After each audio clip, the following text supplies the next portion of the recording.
Tout-Puissant chercha qui il dévorera. Amen. Prions le Seigneur. Nous te disons merci pour ce moment précieux que tu nous as donné. Nous te sommes reconnaissants pour la vie, pour le mouvement, pour la protection que tu nous as fait encore aujourd'hui. Je te bénis pour la présence de mes bien-aimés qui sont présents et j'ai encore la confiance que les autres qui sont en route, ils vont nous atteindre dans ce lieu sans problème, sans complications, sans accident. Voilà pourquoi, Seigneur, nous voulons te recommander ce temps que nous voulons expérimenter l'œuvre de l'Éternel et que ta puissance soit manifestée durant ce moment de la prédication et le moment de prière. Tous les services que nous allons faire entre tes saintes mains. Glorifie ton nom et impacte chacun de nous. Au nom de Jésus que nous avons ainsi prié. Merci Seigneur Jésus-Christ. Amen. Alléluia. Merci Tofandi Nabiso. Na pambolisu nzambe. Sobo woso ngaboka ngamino yo.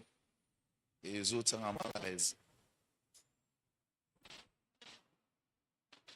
Na pambolisu nzambe pona pokwa lelo. Et na mangamosele biso lobi, je suis vraiment convaincu que ebele na kati na biso ba priaki na minuit. Amen. Hein? Est-ce qu'il y a des gens qui ont prié la nuit? Ah, que le Seigneur vous bénisse. Même moi-même, j'étais en jeûne aujourd'hui. Malgré que je suis sous traitement, mais j'ai fait un effort. L'Esprit m'avait vraiment convaincu d'être dans cet état. Amen. Hein? Alléluia. Et je sais que tout ce que nous allons parler ce soir ne sera pas vain. Et le Saint-Esprit sera là pour accomplir son œuvre. Lobananga, amen à bien. Toujours le sur les œuvres de Dieu. Mais toloba qui on ne peut pas parler sur les œuvres de Dieu si on ne fait pas allusion sur les œuvres du diable. Parce que misala nzambe eza ebele. Depuis le commencement, misala nzambe monisama. Mais actuellement, par rapport à pensée nabiso, oyo ezolobama pendant 5 jours oyo, misala ya nzambe tozolobelango par rapport à ba œuvre du diable. Or, les œuvres du diable, elles ont une notion très vaste. Ce qui est aussi saléloté. Mais hier, on a essayé un peu de survoler. Et le lot, na kolobela point moko, oyo pe exemple nene, mais je vais essayer un peu, ya ko memango na moi dimension moko synthèse pour permettre biso to accéder dans la prière.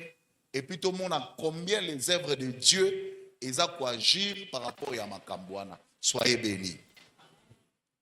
Moko yaba œuvre du diable, otorolobela lelo, nabenga kango les attaques sataniques. Les attaques sataniques. C'est vraiment un mot récurrent, un mot fréquent. Tolobango trop natala qui attaqué.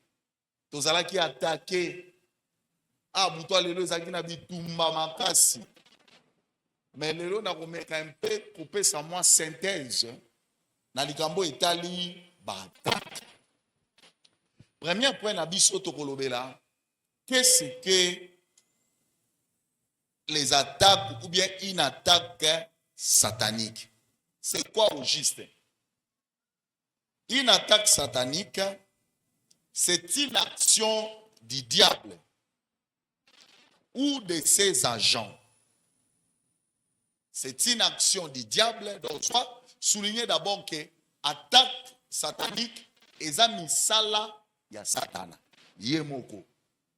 Tope yaba agent naye ou les agents du diable visant à nuire une personne dans sa vie spirituelle, virgule, physique, virgule, familiale, virgule, professionnelle ou ministérielle.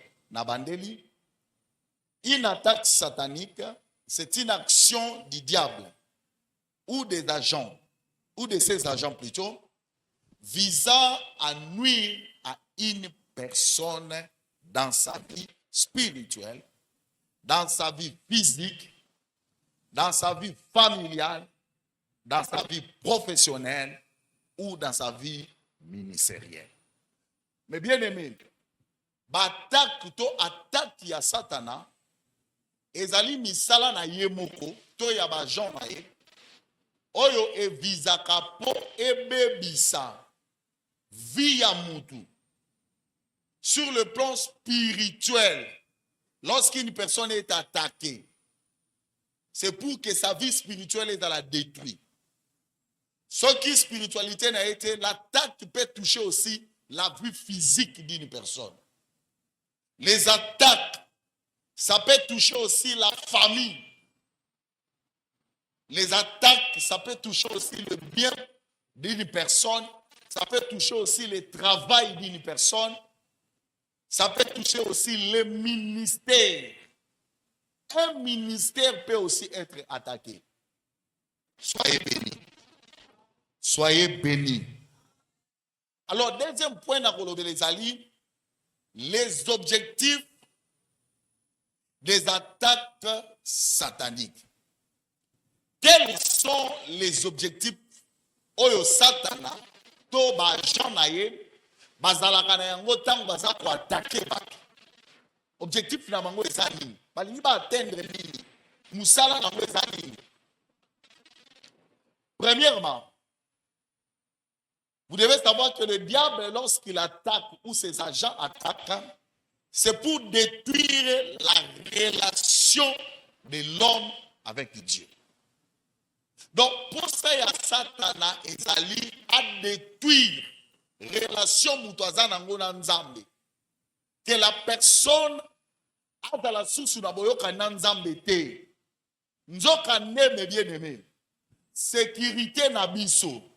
Ils ont dépendre de la communion ensemble. Sécurité na biso, ils ont dépendre de la relation ensemble.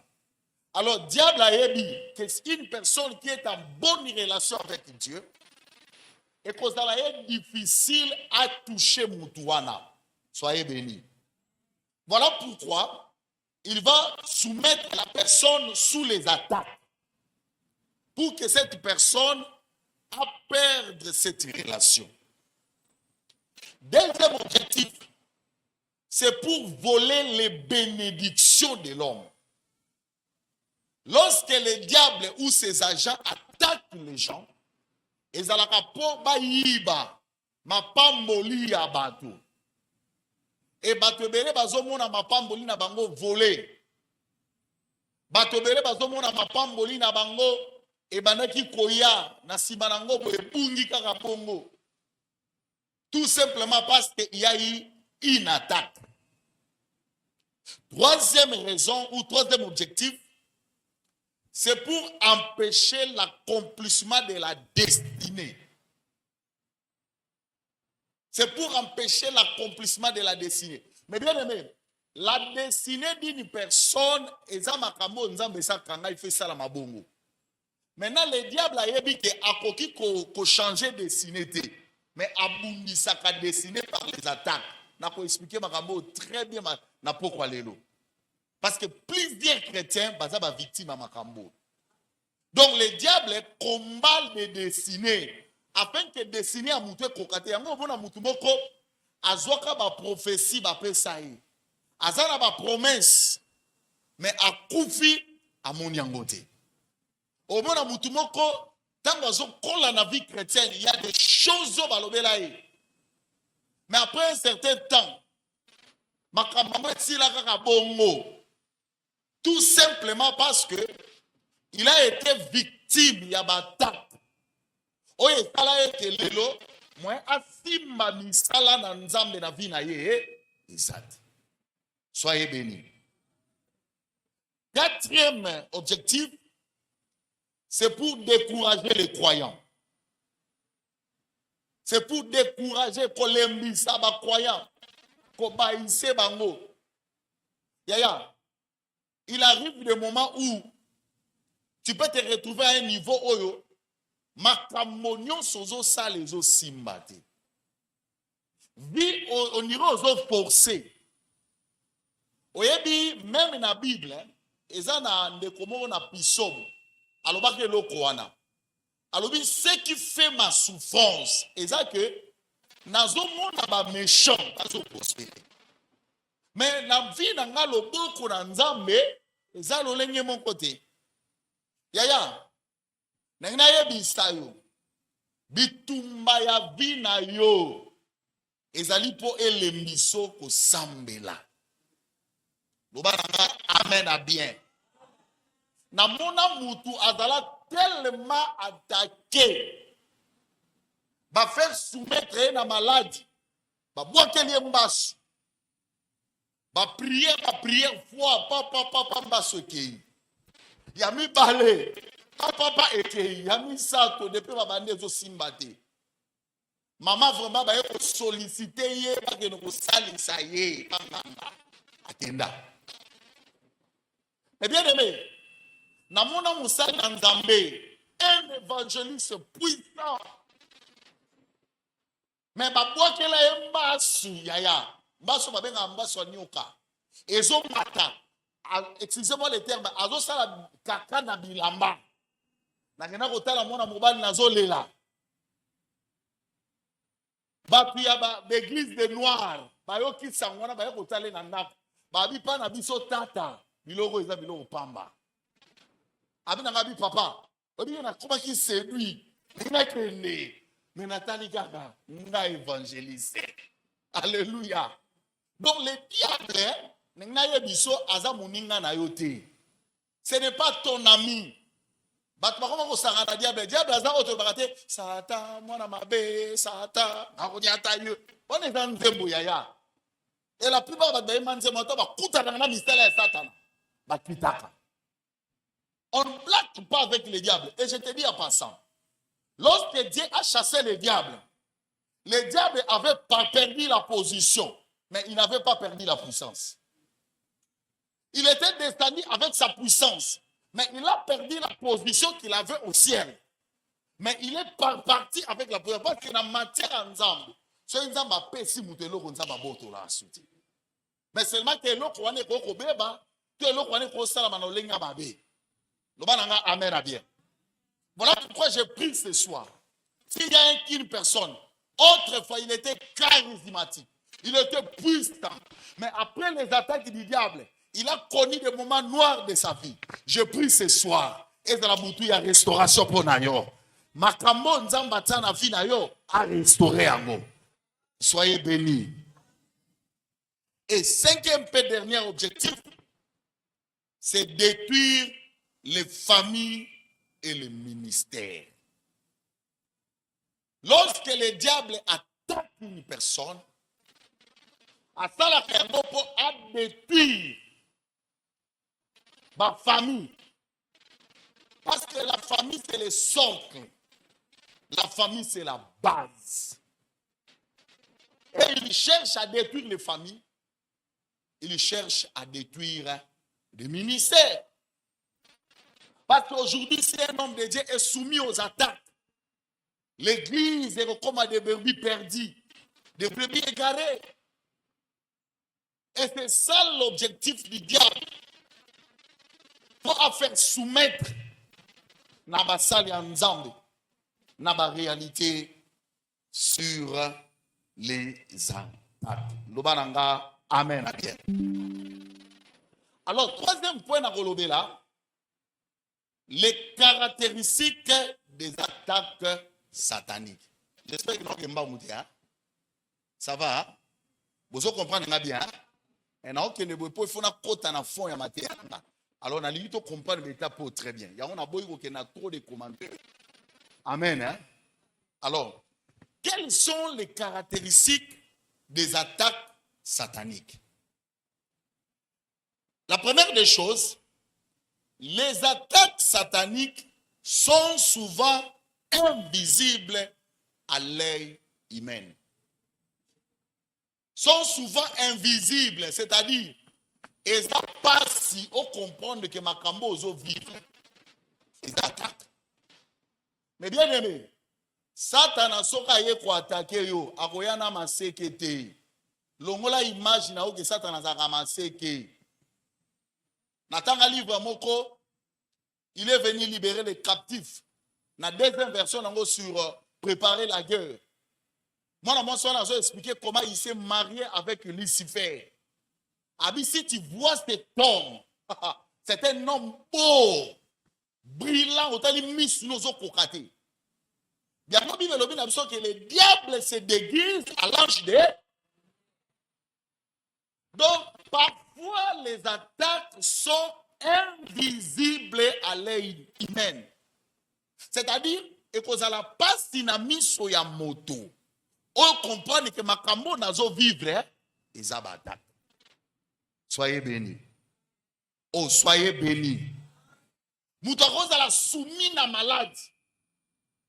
À quel peut pas docteur, bah moni peut malade. Mais ils ont attaque. Les attaques sont compliquées, sont bizarres. Donc c'est vraiment un phénomène lorsqu'une personne est soumise aux attaques. Quand on a expliqué aux disciples que fallait tout ça, Pierre a dit que ça la Jésus a regardé Pierre. Il a vu derrière Pierre un système. Alors il a Pierre, arrière moi Satan.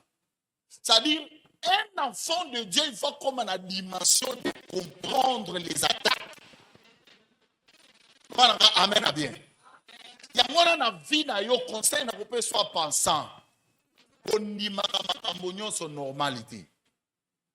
Les camions se ya maintenant on a prière. Attends tout passe et qu'on changer peut même moutou na liwa. Moutou passe car on demande moutou passe. Et qu'on changer même liwa na liwa. Moi je viens frère à cause des attaques.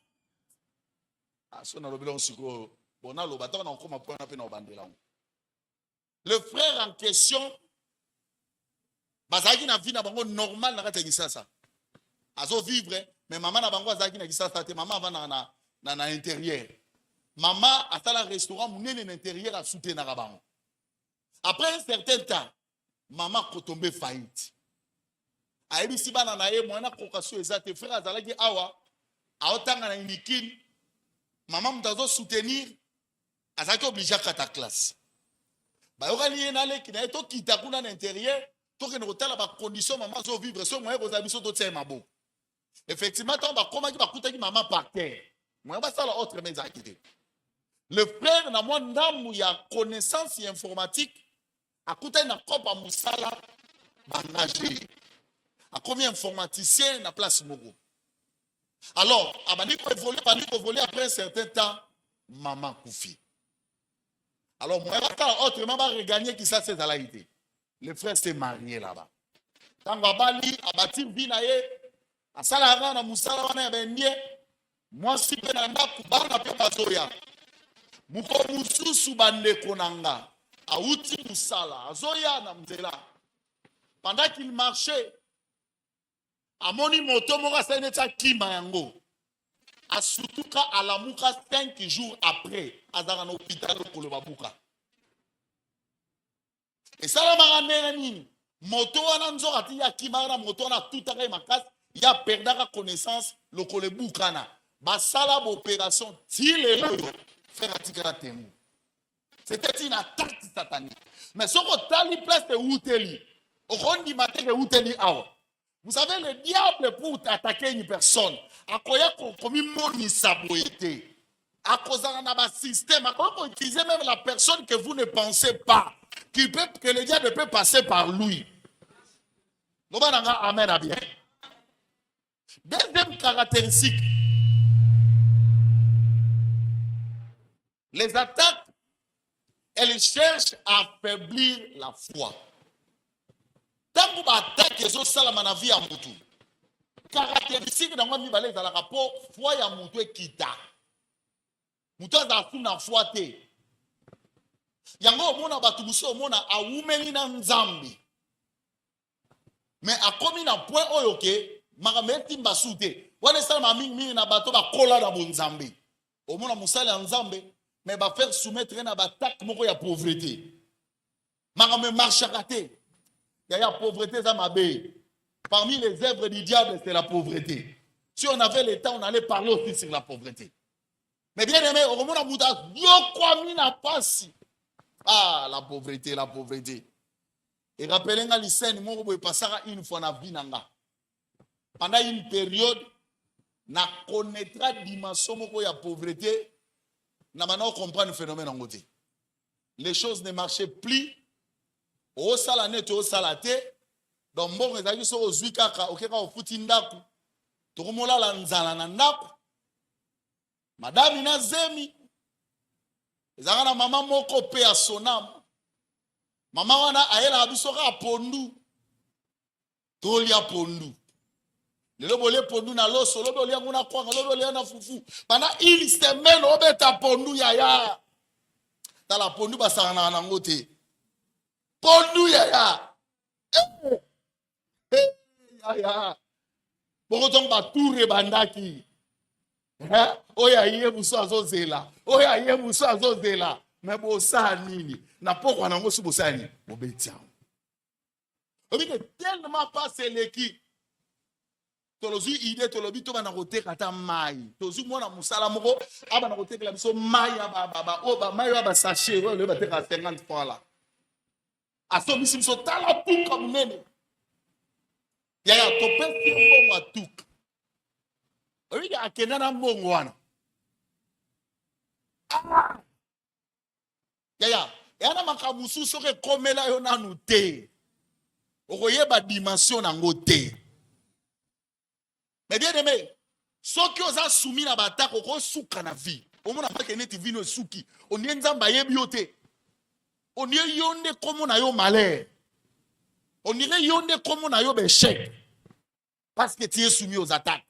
Voilà pourquoi batebele bakota na baduti, bakoma même na point au mona musala nzambe musu akeko simba kisi nyonso ba simba kisi ezalaka sentiment na bango te ezalaka basukaka bakaisa ke nzamba suki nzokande dans les œuvres de l'Éternel la Bible me dit et si ka yo zo suka et si ka nzamba zo banda je prie ce soir pour une personne si ka ete si ka yo zo suka nzamba sala misala na ye et si ka vie na yo eza limité nzamba sala misala na ye pour que les choses soient changées.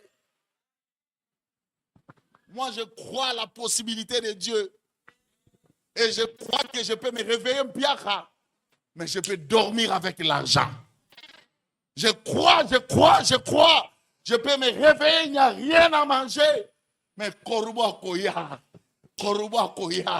Parce que le Dieu que nous servons n'est pas un Dieu, il y a pamba. Tikatobete la Yelisusu baboko.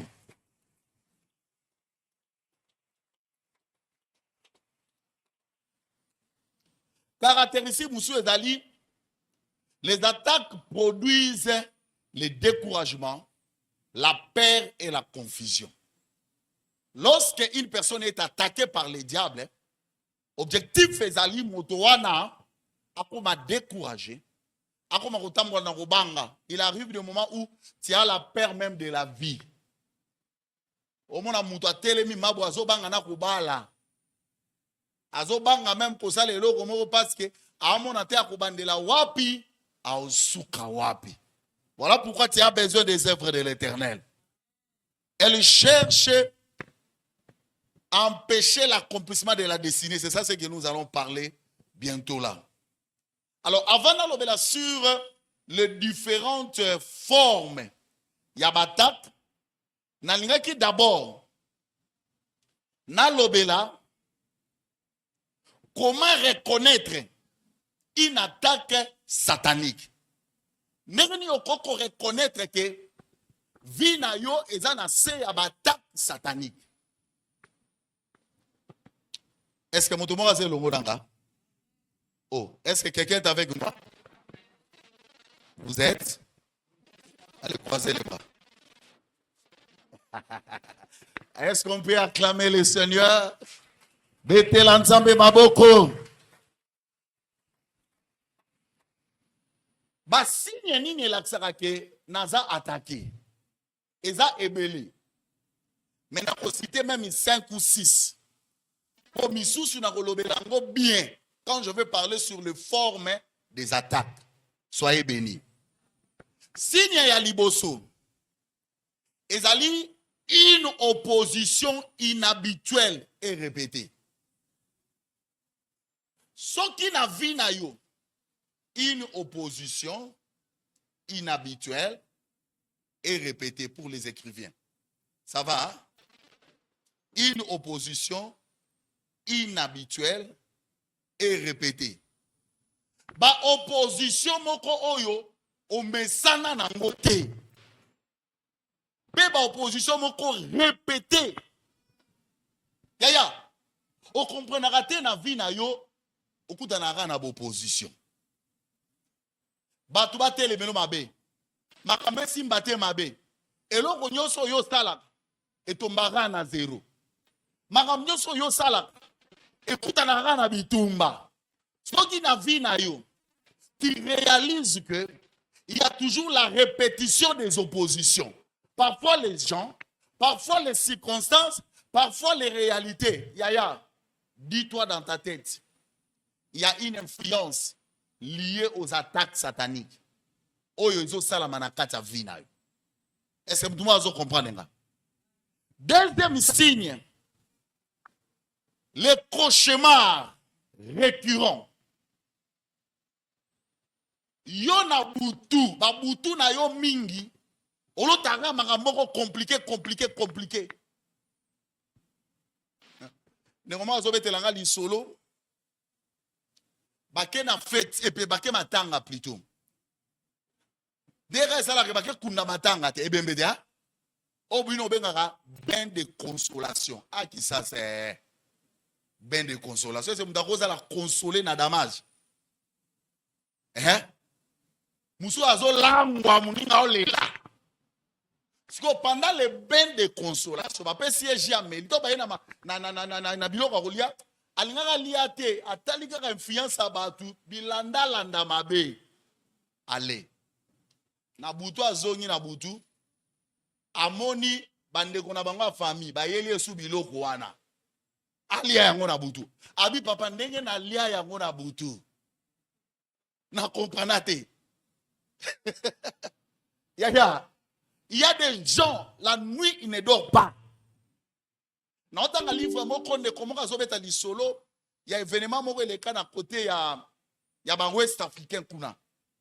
Serre moko en crise, alal na butu amoni noko na ya ye, ayelie cantine à gari. Gari za la lokola ba loso ba ni ngba lia rango. Abisi ale liango. Abisi abi noko na nzala te abisi soko lete na obomao. Abando lia abisi noko na toni abisi okosilisango. Asilisango.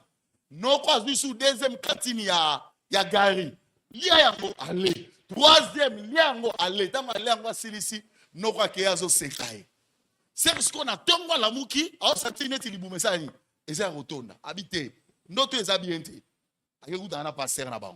Ma passer ba yebi trop de littérature, trop de science na mutu. C'est ma soeur, yo za mwana na nzambe. Vive lobi, lo nyo ça révélé ça condamné. Yo polo bango. Na ba te verset on za wa bina na mona ngo pété ha. Et ça la verset. Non, c'est ça révélé, ça condamné. Et vous savez le côté, ma fille, sois bénie, que Dieu soit au contrôle de ta vie. Amen, amen. Moi, dans 2 semaines après, les boumébano, ça les passe.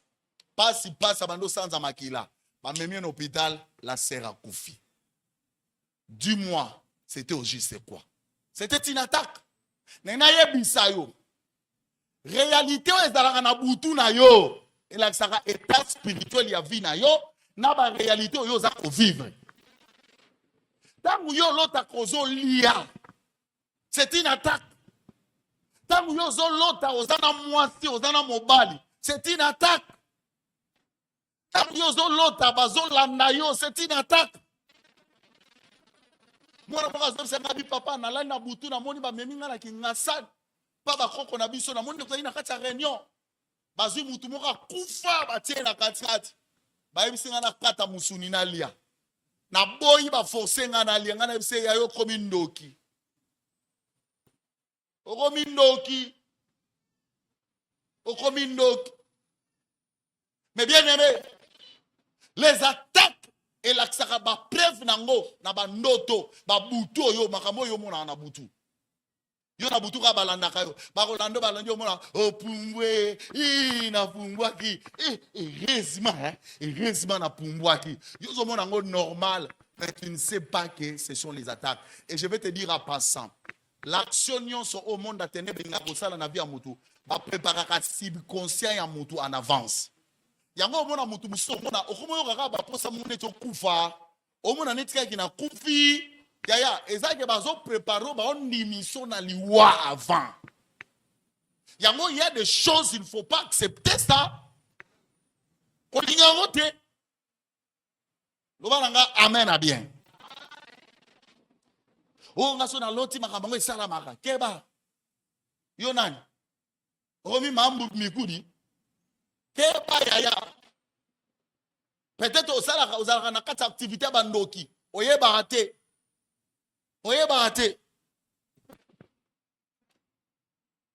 et là monsieur l'accent que ça attaqué au monde ba découragement ozwaka olingo église yo moka obaye na oloba makele yo na ozanga réunion te mais erreur ko kika obaye na omona wana kata prière oyo kaka posa neti ba musu toza ayo kaka posa neti to sisa na biso avant posa ani azu oza attaqué. Ce sont les attaques sataniques. Il y a aussi des blocages persistants.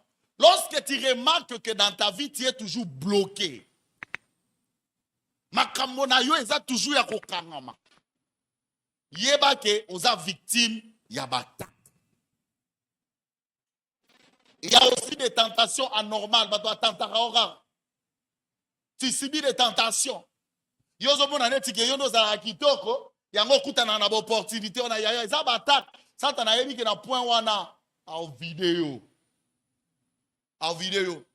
On te met toujours dans la position où il faut yiba. Pour yiba. Eza batak. Ba exposer yo pour osalamabe. Alléluia. Alors, quelles sont les différentes formes des attaques? Ah, nous avons parce que l'objectif n'est les autres qui nous atteindre. Mais bien aimé, l'attaque est dans la forme ébélée. Ils ont la forme ébélée. Première forme de l'attaque. Les attaques spirituelles. Les attaques spirituelles, le diable combat la vie de prière, premièrement. Moto azo subir attaque spirituelle. Objectif à Satan et Zanine, abundisana vie de prière naïe. Ce qu'on doit comprendre déjà que vie de prière na yo, ozo kwasu ko sambela te. Ce qu'on continue à prier, on dirait neti okotate.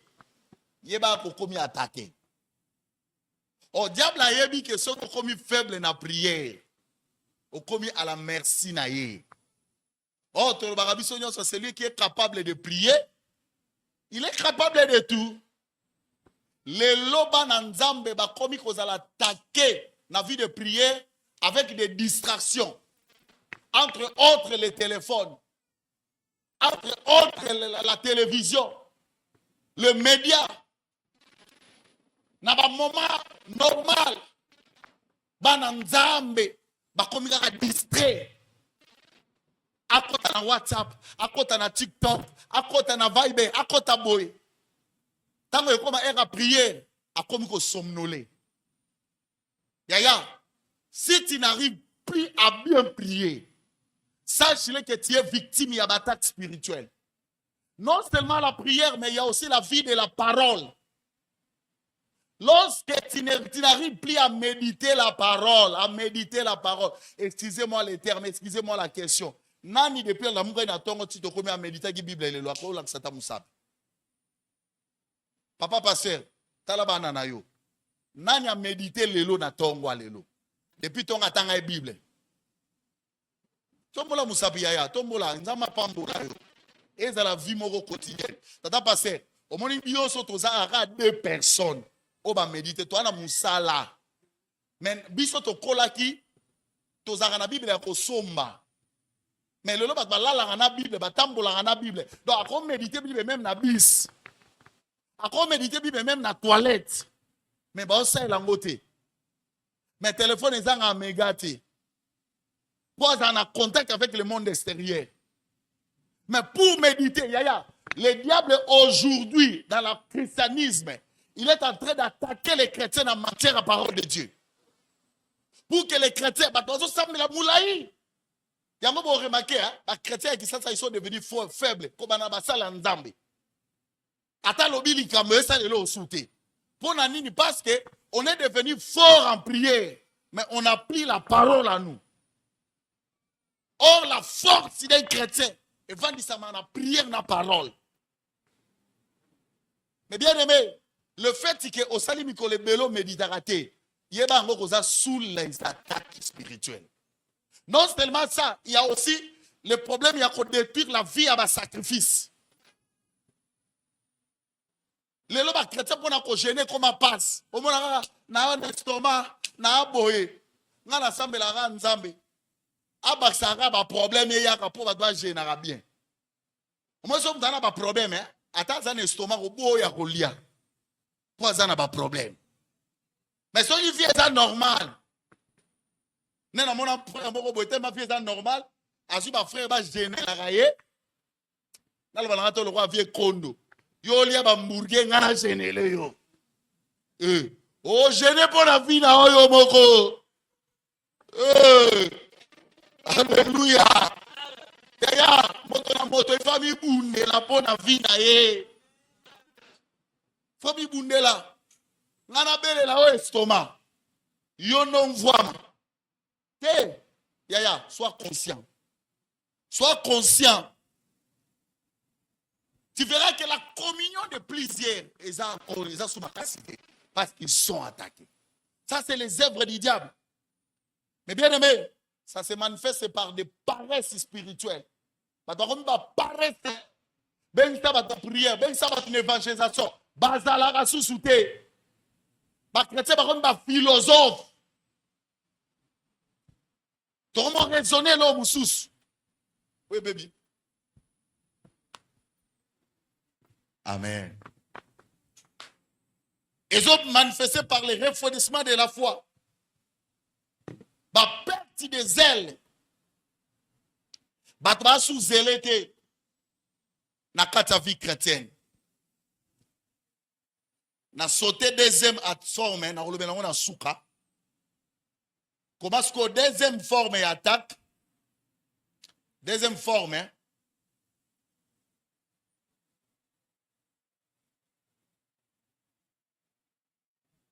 les attaques familiales. Mais bien aimé, le diable a loukaka toujours à détruire ma famille. Mais comment on croyait que la famille n'a pas attaqué? La première des choses, la division. Qu'on soit dans la famille. Une famille a une unité. Une famille a ensemble. Et ça, une famille va vivre les attaques du diable. Une famille va vivre en conflit permanent. Aux frères, aux sœurs. Mais tu es conscient que dans ta famille, il y a des conflits. Yaya, prie à Dieu. Cherche l'unité de la famille. Le diable travaille là où il y a la division. Le diable travaille là où il y a des confusions, des conflits plutôt. Il en profite. Je prie ce soir que le Dieu de la restauration a quitté à restaurer la famille. Il y a moi, Josué, qui moi et ma famille, nous servirons l'Éternel. Na sambeli na kombo na Yesu libota na yo ezala libota ekotatola nzambe libota na ezala libota oyo ekosalela nzambe libota na ezala libota ya barasi oyo bayebi kokumisa nzambe na vi na bango. Bafamille oyo ezosibi ba divorce mabala ezalaka te bango nyonso bazonga na lupango ya famille. C'est la preuve que ils sont soumis aux attaques. Famille oyo bazobimisa bana ba rebelle, bana ba melaka ba masanga, ba melaka ba diamba, bana ba kuluna. Na kenda ebembe moko ba kufeli mama. Ko bana na mwana liboso tina suka, ba sula. Ba sula, ba rebe kolela na sakwiti. Na miyo pe so bima. Teya, kobota mone ya mabete ya. Moboti rasini. Oboti rasini. Yo noza rasini. Peut-être oza race de troubles, hein? Peut-être oza race de conflits. Peut-être oza race ya bitumba na ta famille. Tika nzamba salo grâce. Na pokwa lelo. Misala ya Yesu emoni sa bana vie na yo. Pour que les choses changent dans ta vie.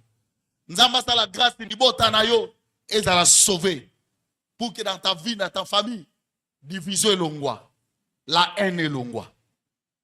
Troisièmement, il y a les attaques financières. Les attaques financières, c'est pour provoquer ou amener les pertes d'argent et la pauvreté. Donc le diable, lorsqu'il attaque les finances, en fait, il veut détruire l'économie d'une personne. Job a vécu cela. Dans Job chapitre 1, verset 13 à 17. Nous savons que Job était un homme riche. Mais à cause des attaques, Namukolo Moko a comme pauvre. Yaya, ce qui diaboulou attaque bino na mbongo. Bobandaka kobimisa. Bobandaka kotsati. Yango mona ba famille belé ba sibisango biso to sibisaka ngo na famille na biso papa na biso azali na mbongo ebele makasi et dans ce temps-là on avait au moins 54 mituka na lupango na biso monsieur lala na mapango ya ba voisin mais to koya na tamuke et mituka wana pesango ba crédit à cause de l'attaque, histoire que ça moulaye. Totira na 2 mituka, ba 2 Mercedes. Et 2 Mercedes wana papa zui moko lisu a pesa en crédit. Moko atikela na nga tambola, alobi akene kote te, moko atikela pesa crédit, moko esali accident. Et tout ti mutuka ya bolozi. Ba komo lukisa papa kimindako. Akomo vana lupo moto banoke etala place yango ya pasi mwa mama titi fo bokota bogumbama mais muto mbongo azo soutenir DSMP ba joueur so ba beti ba gagner ba epa na ye alatisa bango akanga masolo na présidence akanga masolo na sonance na ba entreprise wana nyonso mais à cause de l'attaque akoma pauvre yaya papa zimu tuko etikala ki alobi na keno koteka ngo na mbujimai tala batak aokita nango na avion na mbujimai diamantere boka monyango ayebisi batu nyonso boso mamutuka na tenga na yo so banga kena Afrique du Sud batu na ye bazwi mutuka bakoma otambola nango boss muda ko sambwa otawasombango batambola nango une semaine après ya yebo mutu mo filmer apese fola azali na choite azwi yoka batak akeko somba diama bakosi ye croyant qu'azongi na vrai diama na kisasa azoka zonga na faux diama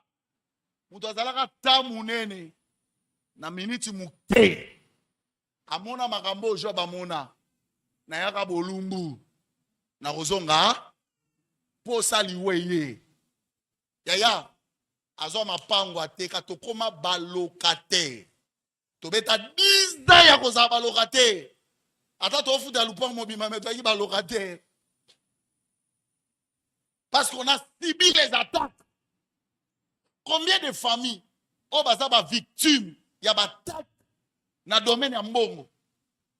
Combien de personnes ont été victimes de l'attaque devant le domaine de mbongo? Yo monara obunisa biloko. Yo monara ba yibaka yo. Yo monara ke comme nous yo sala ke simba te. Ce sont des attaques. Oh yo sibisaka. Ces attaques sont que ça na vie en moto, oko avancer te ata bape sur 1 million ko simba te yaya. Pona ni moyibi wana leki na nzela ya mutu musu te leki na nzela nao. Amona ba tu musu te. Kayo. Okoye bango sundenge ni tangu mutu azo vivre na ba dette na ba nyongo. Yo ba nyongo. Malgré aux salaire, mais aussi ça ba nyongo te. Pour vivre bien, il faut ça na ba nyongo. Ça sont des attaques financières. Lorsque tu subis la stagnation financière, on a tranché à montant moko le karaté. Oh Jésus, je prie ce soir. Nzambe ale qui sont montant au dans le karaté Jésus. Nakati mutu mo azo comprendre mambo na oloba. Yana batu mususu na vie na ye nanu asimba au-delà ya $1000. Dieu est capable de t'amener dans ce niveau. Il y a libéré yo. Lubananga amen à bien. Il y a aussi les attaques contre la santé. Vous voyez, ba maladie fréquente, permanente. Ozobela maladie si la raté. Au moins la maladie moko yebo eleyo olembuki. Elia ona beauté. Yaya, ces attaques peuvent t'amener même à la mort. Et bah te bele ba kufa par erreur.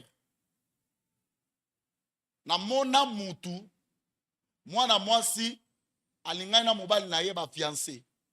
Ba bangi kotambola mabe. Ba voyager. Ba komi na ngola ba balani. Mwana mwasi zoaze ma zoaze mité. Ba kanye na problème a miom. Faye ba sali opération, to ba sali opération. Nzora ne ba katara ba trompe. Qu'est-ce qui s'est passé? Après un certain temps, mwana mwasi azongi sasa e olukabiso. Zanga isiku Gomé na Calais.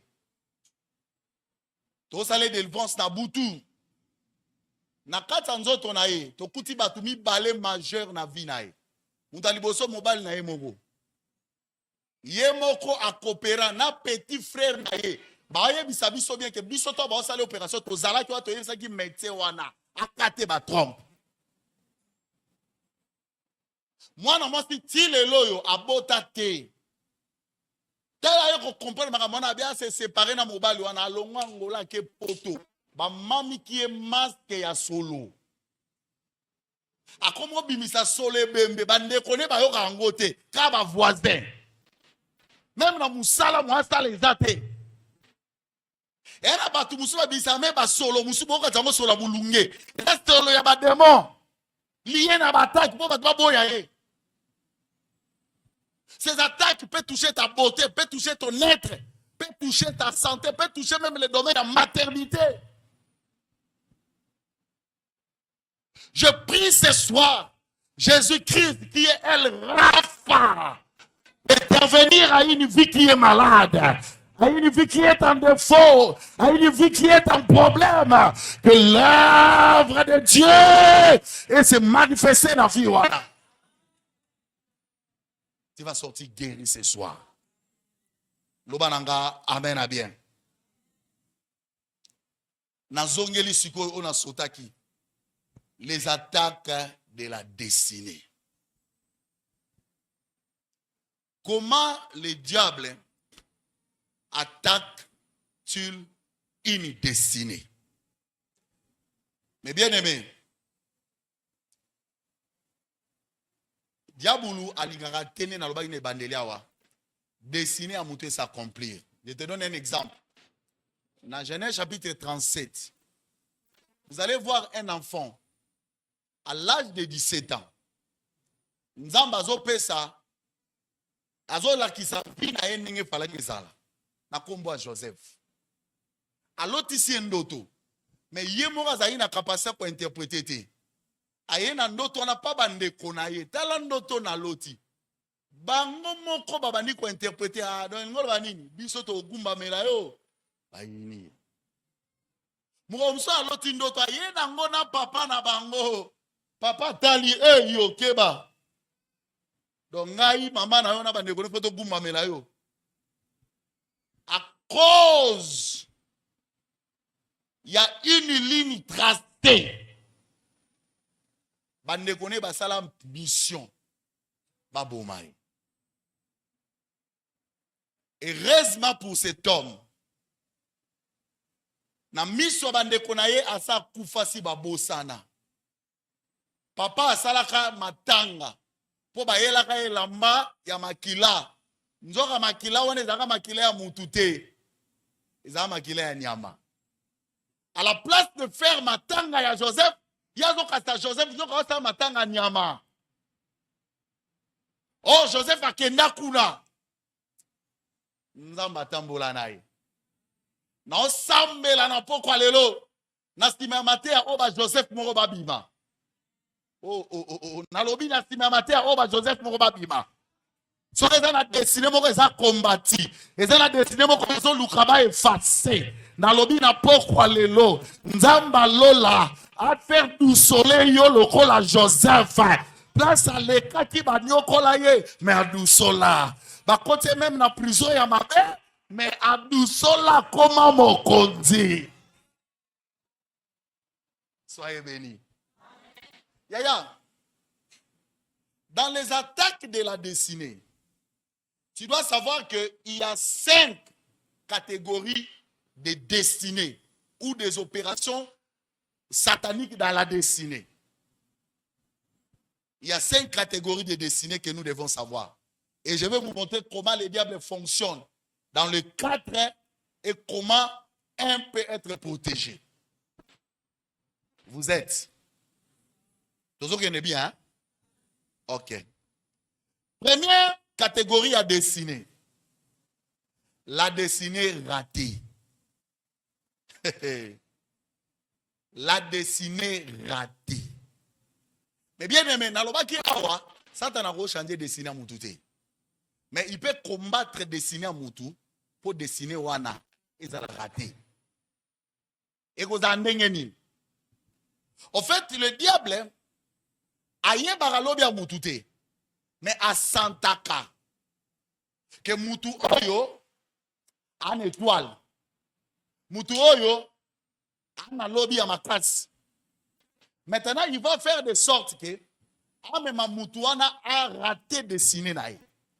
Même on par des attaques. Attaque à l'Ibosa Osani. Apanda comme Moutou na niveau Oyo que Moutou a comme na dimension, il y a comme yé ba valeur na yété. Au monde, la plupart ya bateau ba mini raté. Ce sont les gens qui ont raté leur destinée. Yaya, nena yebisayo. La force d'un gagnant est vendant la reconnaissance de soi de ses valeurs. Yo mona nga neti batu mususu. Kitoko na yo mona ngote. Yango no mona ya batu mususu batia ba choko parce que azali na crise à beauté. Et ana batu mususu ayiba parce que avane ko lula mutu mususu. Et ana batu mususu amisala mabe. Beaucoup de gens bamiye baka valeur na bangote. Nena ye biso lelo avant de continuer yo zayo nzamba salaka erreur salaka yo yo yo zangate yo zayo et puis na oye biso yo za mama abinote wa papa na binote. Et dans la destinée tu ne peux pas copier ta mère, tu ne peux pas copier ton père, tu ne peux pas copier leur passé parce qu'il y a une histoire propre en toi, osa authentique à toi-même. Maintenant, le diable amène les attaques dans la vie à bateau pour que Batba sala berre. Baye bako exploiter leur valeur afin que ba rater leur destinée. Moutali Bosso on peut cet exemple. Saoul. Mais bien aimé, Saoul a koutana na kibo konzi ya ofele. Ya ofele. A koma roi. Azalaka na tribu. Oya batba koma roi te. Utanela ye na nzela un benjamite. Il pouvait conserver le pouvoir royal dans sa famille. Mais à cause ya batak panela kendeni. C'était une pression familiale. Une pression du peuple akoma na point moko mosakoli aza te balobi awa tokokufa mutu akotuma mbeka aza te akanisaki ke lokola ye aza roi il peut tout. Et bien aimé, pression lokola elekaki, il est parti faire n'importe quoi. Mais bien aimé, il a raté sa destinée. Il a raté sa destinée.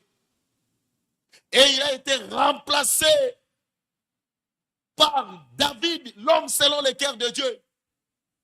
Batebele bazon raté ma destinée. Na kozanga ko comprendre que opportunité o eyelinga oyo. Yango nde ko memangana kene musika. Manque ya compréhension de l'opportunité ou la négligence des opportunités. Mais bien aimé, il n'y a rien d'hasard dans la vie. Si Dieu permet une opportunité et arriver dans la vie na yo, c'est qu'il y a besoin de ma kambalinga sala na vie na yo. Amen à bien. Il y a na vie. Relation nyon so tout est kozonga na sens ya mabe. Yo oza wana relation no mona kaka ki chéri. Non yaya. Il y a des relations, mobile muso a dérangé au boy no na nenga propre. A insister au boy. Atikani na image no malamu. Un jour, à cause d'un peu point focal pour la vie. Et non plus pour la relation. Mais à cause de la loyauté. Saoul a perdu, a raté plutôt sa destinée. Royauté ne souka na nzela. À cause de la pression. Satan a attaqué Batobele sous la pression de la vie. Akoya na ba problème belé tout autour de toi. Akoya na ba réalité belé. Otala bozo mona mame simbate. Ozonga bozo mona banzala. Ozo kuta na ba kamoke belé belé. Tu ko mona ka na ponsa eni. Au CD. Au CD. Lokola mona moi simoko.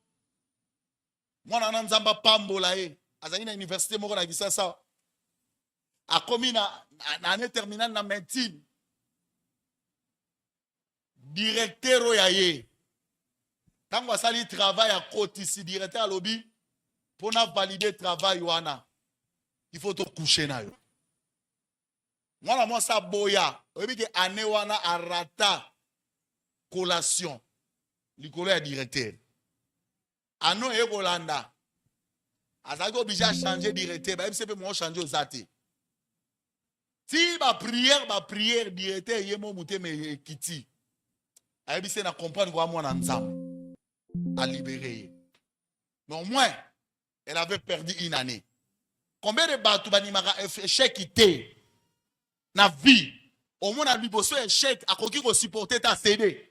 Combien d'étudiants ont cédé leur corps parce qu'à quoi supporter tes échecs parce qu'ils vont vie. La destinée ratée. Non seulement Saoul, mais il y avait aussi Samson, l'homme fort, l'homme puissant avec les l'onction du Saint-Esprit. Mais cet homme a été envoûté, a été séduit par une femme. Vous savez quoi, mes bien-aimés? Le diable, par les attaques, il utilise l'envoûtement. Il utilise la séduction pour ratisser Batebele. Joseph a l'opportunité. Ce qui a quoi à moi ça Potiphar, on a honneur nandara Potiphar, banga comme premier ministre. Et ana mara mususu kondima yangote. Oh, yaya. Et ana opportunité muso monia passe à nord. Mais à cause de la sacralité à vie na yo, préserve-toi pire. Samson a déclaré force n'a placé Outa. Secret naïe. Vous savez quoi? Un homme fort qui était capable de commettre Batebele, il s'est retrouvé esclave. Il s'est retrouvé grévé de tous ses deux yeux. À mon asouté. C'est comme ça que les attaques qu'ils font, les attaques sataniques, ils ont travaillé pour détruire Batou. Et pour ma visibilité dans Batou. Que la destinée à Batebele, elle a raté. Nani oyo apusanaka pembeni na yo? Nani oyo kangama na ye? Il y avait même Géasi. Géasi était tout proche d'un homme qui avait le double portion d'Élie. Mais il n'a pas eu la chance d'avoir ces doubles portions à cause de la convoitise. Diable aza ko attaquer batu mususu na convoitise. Na kolulaka batu mususu. Na kolulaka bolemo eza na batu mususu. Yango no mona batu bele ba koti na piège ya Satana et ils ont perdu leur destinée.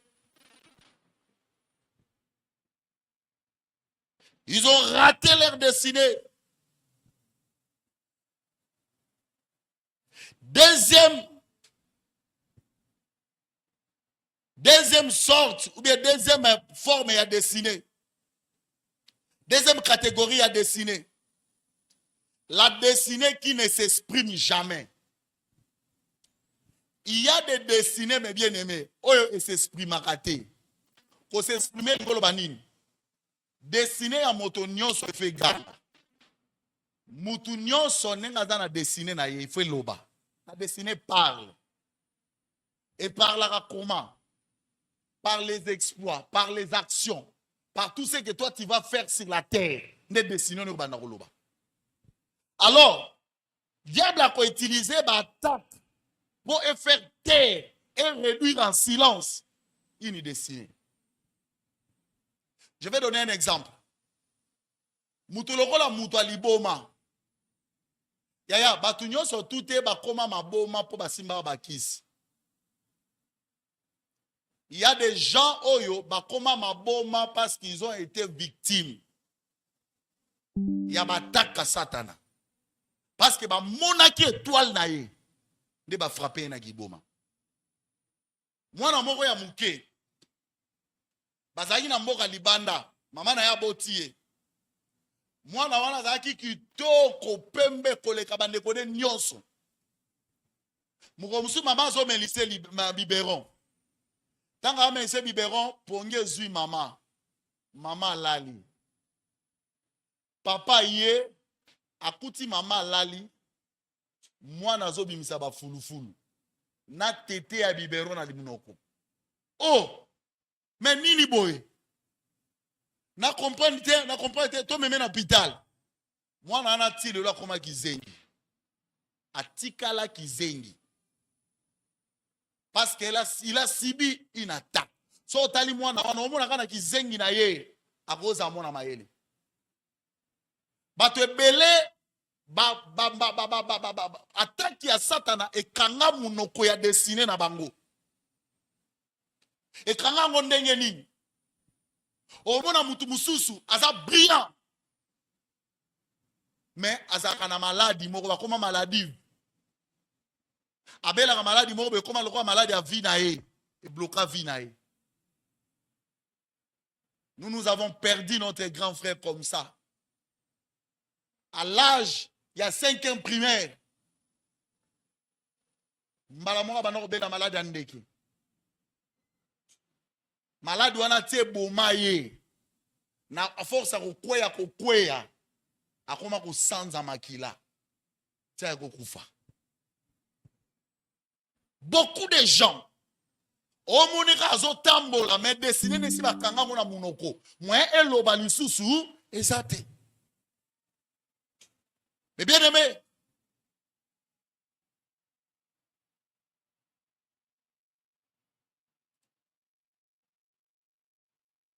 ndeko moko azobala.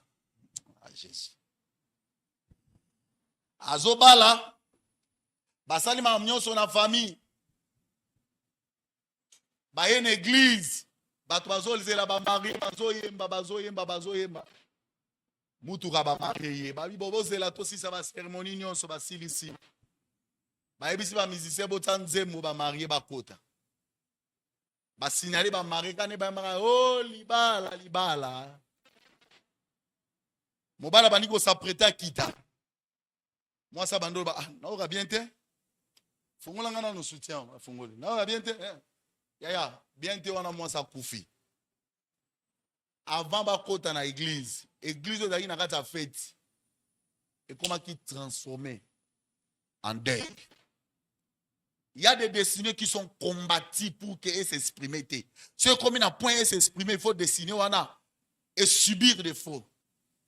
Troisièmement, il y a la destinée retardée ou expirée.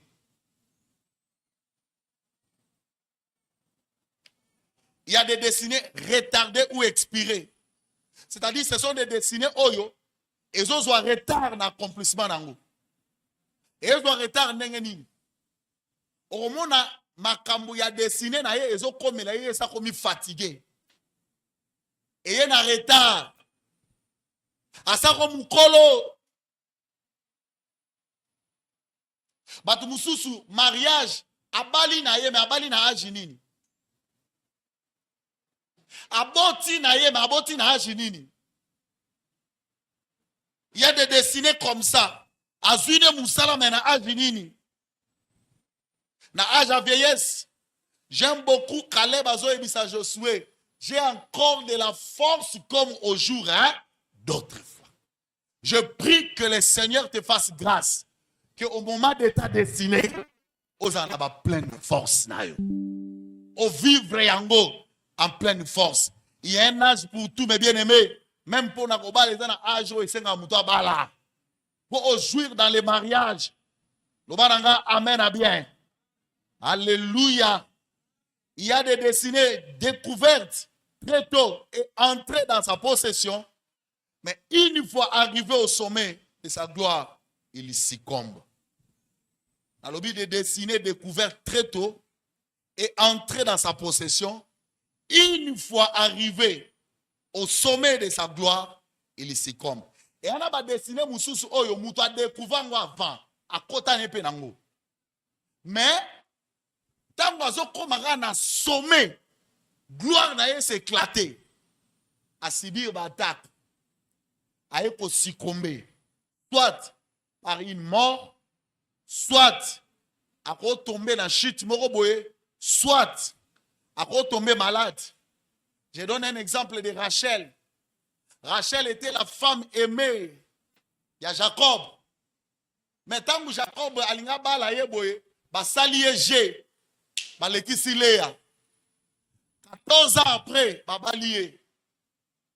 Mais bien aimé, Léa zobota ya bota raté. Léa zobota ya bota raté. Après 6 mois na musala boti, Léa pas après 6 mois na musala boti. Léa continue sur Robota. Rachel a bota raté. Et comme à un moment où Nzamba a visité Rachel, dans le moment où Léa a souté, la servante a souté, Dieu a visité Rachel. So yo que le rapace, Rachel a vu un sengo ya vi na ye. Alors Nzamba consolé nga, aboti mon amboso Joseph. Ayo ko deuxième zemi, bibelobi mukolazo bota Benjamin. Akoka ko supporter douleur wanate. Akufi. Pour nani? Et on a ba sengo mususu. Et simba na âge de vieillesse cité. Alléluia. Ya et on a ba jouer mususu. Tellement y en retard au moins mutu. Alléluia moni resengo si masali akufi. Amoni bi sengo nga muté. Rachel n'a pas vécu la gloire yabana nae. Or Joseph a zo même irema. Fala ki sanza na moi egumba melaye. Mais moi on est qui Rachel. Et là ça nga passe. Rachel a kena ko lela na tombe. Amo lela bana na tombe. Mais na bon moto bo azalate. Parce que destiné na ye a subi les attaques. Tout au long ya parcours na ye, makambe simbate, makambe marcha malabute. Mais tango esengweye akufi. Na osambela makamone sala mabongo te na vie na yo. Na lobi na pokwa lelo makamone sala mabongo te na vie na yo. Sarah aussi a connu de telles choses. Abota te na vie na ye. Nzamba promettait mwana. Mais vous savez que la joie, il y a Isaac, Sarah mon angote. Et comment makambo ketura? Pour nani? Parce que sa destinée a été attaquée. Moi, à vivre la jouissance ces athées. Beaucoup de chrétiens, les attaques sataniques feront de sorte que ceux qui ont zuyé lelo, na moment ko koma omona esengo ya vina. vie na yo est succombé. Il y a des attaques que nous subissons même dans nos quartiers. Il y a des attaques que nous subissons même dans des familles. Mais bien aimé, pour nous ça, il y a la destinée qui s'accomplit parce que la personne était vigilante. Il faut être vigilant sur ta destinée. Nanga ina bete abso lisolo moko avana na clôturer matin nanga to sambela. Abete nanga lisolo moko ya ndeko moko boye na Angola. Mwana mobali wana abali mwasi na ye. Tanga abali mwasi na ye, bage kovanda na quartier moko. To ba koti na quartier wana ezali na koko moko qu'il était réputé na sorcellerie. Ba dunyo ba solisaka ete. Ye le roi azali na frère. So abimi na tongo apesaka koko wana mbote. Bonjour koko wana zo kombola. Bonjour. Oka mwasi. Koko pe mko mususu mwana zo leka. Abi koko na posaka ya 500 francs. Pona mela café. Azui apesi. Koko asepeli nzambi apambola yo. E komaki mikolo nyonso. Apesaka koko wana mbongo. Après un certain temps, mwana mobali abeli. Tant abeli, qu'est-ce qui s'est passé? Babwa keli mbasu. Akoti ndako abima asuse. Koko a constaté que mwana mobali wana alega asute. Ah, habite. Nake nekotale na ndako na yeba pona nini alega lisusu te. Koko akei na tongo wana akomi na lupangu. Abeti porte. Moi sabi na boyi bakam. Lokola yeba na yaza mama kindoki. Abi mwana na ye na kimia. Na ye na ba problème ite. Te abandoki muso eza bino. Mwana na ye na kimia. Posa na ngezali mobali na ngai oyo yaka kokabela ngambongo migonyo nazo moneta kei wa. Mama boya boyti moyete. Tellement qu'on insista qui moi ça a obligé à mettre le solo habiter mobile nanga abela ni o babo ke la embasu na koko monete ote koko abando bima mote me simbite aye mwana na koko sunga yo o sunga nga na ngina sunga yo oyeba nani azosala mobile no makambo yo. Esko ndimi? Mwasi loka azali na suka lobi nini? Ndimi. Abi okay. Soko ndimi na butunga na oya. Na oya kozwa yo. Tokende na lakisa yo. Oya erni abi wane tali yote yo ndima kaka. Siko nasbela yo ne abi kanga na yo porte. Ngai na osali. Sava na ndimi. Basi basinyaka kolega mibali ya. Koko akei. Butu ekoki balali. Mwasi na tsando toka mutu mazo la musai. La muka tokende. Oh. Alabuki pe. Aibi se simbanga na mapeka simbe baba volé. Bakena monda kidoki. Tamba komi ayebi se makambo omonawa. Oganga te, okamwa te. Esu koloka na munguna na motema. Soka kogangi, okamwe, otikali awa. Toyokani. Abano mona bato bele afakte ya quartier ba noti na bata famille na so moi akamwa wakanga ezate. Azotala kaka. Bakome sika mga ebiso moni kuna. Eza wenze. Kene na wenzi wana, kene na mesa nimero intel. Okuta mama moko azoteka wana. Yebiseka na yeko somba likolo. Omona mama mekoleka. Mwasi pa kei, akomi na mesa wana boye. Akuti mama moko azokanga watala te. Lokolo yangoyo yaya. Ba maladi musubo bela kata musu na monde ténèbres si ba teka yo zoye bate. Tamsu ndenge oza wana ozobala te ozoyeba te ke libala na yo si bateka ngo na wenza butu yango na pokwa lelo misala na nzambe kokita tina bawenza butu nalobi tina bawenza butu soki eza na eloko lo bateka yango bato kobimisa yango na wenza butu ono te lokolo yangoyo atemi boso na yalobi lokolo yango combien mama wana atombola motu boye mama bokilo donc mama na mobali ye moko moto azoloka mwana na ye. Il y a des familles, il y a des gens où leurs destinées sont combattues par les membres de leur famille. Yango na pokwa lelo misala na nzambe équipe territoire te et ali kambo ezui ate salama na famille na yo et que nous bimisokuna.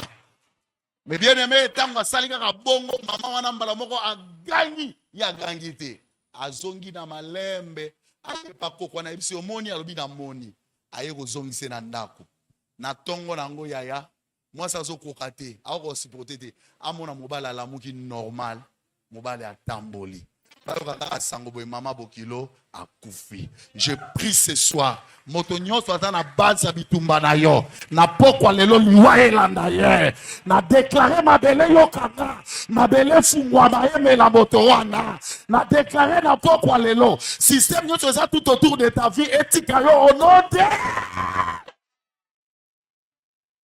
Jésus-Christ a payé le prix de sa vie pour te libérer. Il a donné sa vie à la croix. Il a été pendu au bois.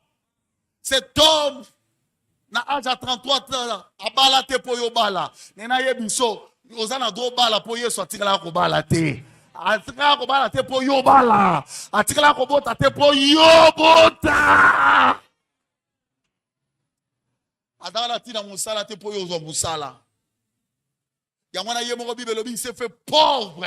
Dans la misala ya Yesu, il s'est fait pauvre pour nous enrichir. Je prie ce soir que la pauvreté de Jésus change notre statut financier, change notre statut de vie.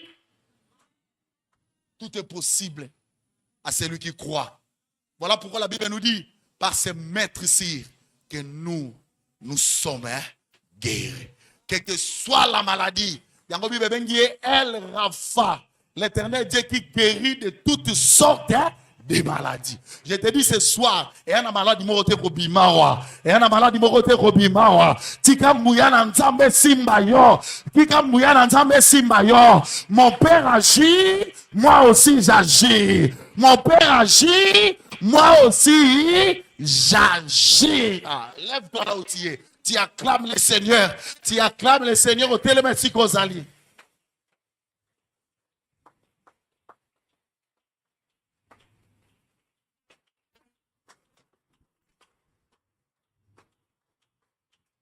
Oh, bien, beta maboko bien, beta maboko bien.